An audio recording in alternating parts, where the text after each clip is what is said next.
7 নম্বর মালদা উত্তর লোকসভা কেন্দ্র। মালদা উত্তর লোকসভা কেন্দ্রে আমাদের প্রার্থী প্রতিদ্বন্দ্বিতা করবেন মোহাম্মদ সোহেল। মালদা উত্তর লোকসভা কেন্দ্রে মোহাম্মদ সোহেল। 19 নম্বর সংসদীয় ক্ষেত্র জয়নগর লোকসভা কেন্দ্র, যেটা এসসি সংরক্ষিত। জয়নগর লোকসভা কেন্দ্র যেটা আপনারা জানেন এসসি, ওটা সংরক্ষিত কেন্দ্র। ওখানে আমাদের পার্টির পক্ষ থেকে প্রতিদ্বন্দ্বী প্রার্থীর নাম মেঘনাদ হালদার। জয়নগর লোকসভা কেন্দ্রে মেঘনাদ হালদার। 11 নম্বর সংসদীয় ক্ষেত্র মুর্শিদাবাদ লোকসভা কেন্দ্র। মুর্শিদাবাদ লোকসভা কেন্দ্র, যেখানে প্রতিদ্বন্দ্বিতা করবেন হাবিব শেখ। মুর্শিদাবাদ লোকসভা কেন্দ্রে প্রতিদ্বন্দ্বিতা করবেন হাবিব শেখ। 17 নম্বর সংসদীয় ক্ষেত্র বারাসাত লোকসভা কেন্দ্র।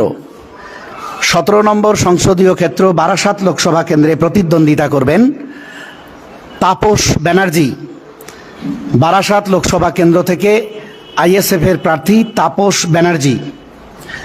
বসিরহাট লোকসভা কেন্দ্র 18 নম্বর সংসদীয় ক্ষেত্র বসিরহাট লোকসভা কেন্দ্র।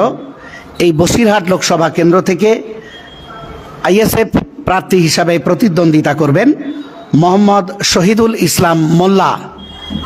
বসিরহাট লোকসভা কেন্দ্র থেকে প্রতিদ্বন্দ্বিতা করবেন মোহাম্মদ শহীদুল ইসলাম মোল্লা। 20 নম্বর সংসদীয় ক্ষেত্র মথুরাপুর লোকসভা কেন্দ্র। এই মথুরাপুর লোকসভা কেন্দ্র থেকে প্রতিদ্বন্দ্বিতা করবেন অধ্যাপক অজয় কুমার দাস। এটাও এসসি সংরক্ষিত। আপনারা জানেন মথুরাপুর লোকসভা কেন্দ্রও এসসি সংরক্ষিত।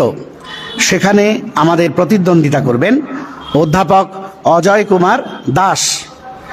27 নম্বর সংসদীয় ক্ষেত্র শ্রীরামপুর লোকসভা কেন্দ্র। 27 নম্বর সংসদীয় ক্ষেত্র শ্রীরামপুর লোকসভা কেন্দ্র। এই শ্রীরামপুর লোকসভা কেন্দ্রে প্রতিদ্বন্দ্বিতা করবেন শাহরিয়ার মল্লিক বাপি। শাহরিয়ার মল্লিক শ্রীরামপুর লোকসভা কেন্দ্র থেকে প্রতিদ্বন্দ্বিতা করবেন। শাহরিয়ার মল্লিক। 33 নম্বর ঝাড়গ্রাম লোকসভা কেন্দ্র, এটাও সংরক্ষিত, এসটি সংরক্ষিত।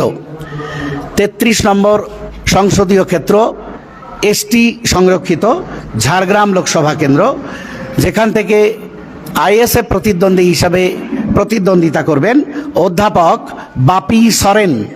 অধ্যাপক বাপি সরেন। আমরা প্রথম পর্যায়ে এই 8 জনের নাম ঘোষণা করলাম। প্রথম পর্যায়ে এই 8 জনের নাম ঘোষণা করলাম।